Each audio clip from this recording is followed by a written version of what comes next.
ফি কুলুবিহিম মারাদুন, অর্থাৎ তাদের হৃদয় রোগাক্রান্ত, যেটা বড় একটা সমস্যা।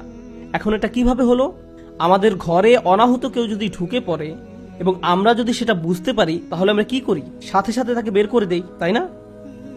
শয়তানের সাথেও আমরা অনেক সময় এটাই করি।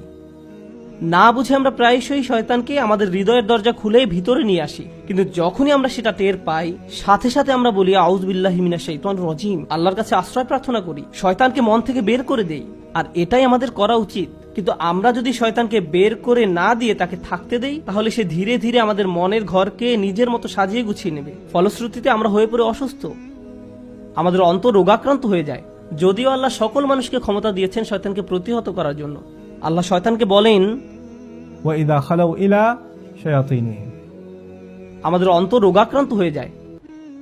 আল্লাহ বলেন, ইন্না ইবাদি লাইসা লাকা আলাইহিম সুলতান, অর্থাৎ যারা আমার বান্দা তাদের উপর তোমার কোনো ক্ষমতা নেই। আল্লাহ শয়তানকে বলছেন। তার মানে শয়তান আপনার অন্তরে জোর করে ঢুকতেও পারবে না এবং জোর করে থাকতেও পারবে না।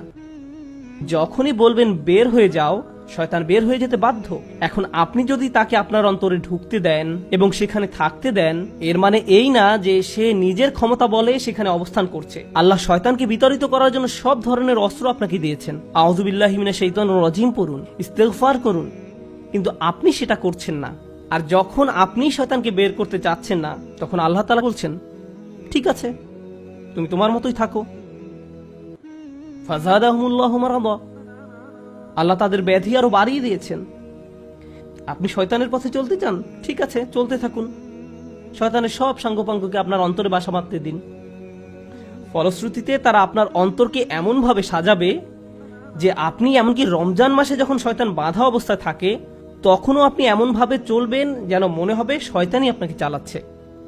মূলত শয়তান কিন্তু সেখানে নেই, কিন্তু সে এমনভাবে সবকিছু নিজের মতো করে সাজিয়ে রেখে গেছে যে আপনি নিজের অজান্তেই তার সেই দেখানো পথে চলছেন। শয়তানের কাজ আপনি নিজেই করছেন। আপনারা কি কখনো চিন্তা করেছেন যে আল্লাহ তাআলা কেন বলছেন যে মানুষ এবং জিনদের মধ্যেও শয়তান রয়েছে? শয়তান এক সময় জিন ছিল, সেটা আমরা সবাই জানি, কিন্তু শয়তান মানুষ কিভাবে হতে পারে? ব্যাপারটা এরকম যে যেসব মানুষ শয়তানকে নিজের অন্তরে ঢুকতে দেয় এবং সেখানে দীর্ঘ সময় ধরে বাসা বাঁধতে দেয়, তারাই শয়তান হয়ে যায়। সুবহানাল্লাহ। এইসব মুনাফিকুনদের সম্পর্কে আল্লাহ তাআলা বলেন যে তাদের অন্তর জটিল রোগে আক্রান্ত। তাদের এই রোগ শুধুমাত্র সন্দেহবাতিকগ্রস্ততাই তৈরি করে না, এই রোগ মানুষকে কাপুরুষে রূপান্তরিত করে। কোরআন নাজিলের সময় মুনাফিকদের যেরকম আচরণ ছিল, এই যুগের মুনাফিকদের ব্যবহার পুরোপুরি সেই রকম নয়, কিন্তু উভয় দলের মধ্যে কিছু সামঞ্জস্য রয়েছে। এই যুগেও তিন ধরনের মানুষ পাওয়া যাবে।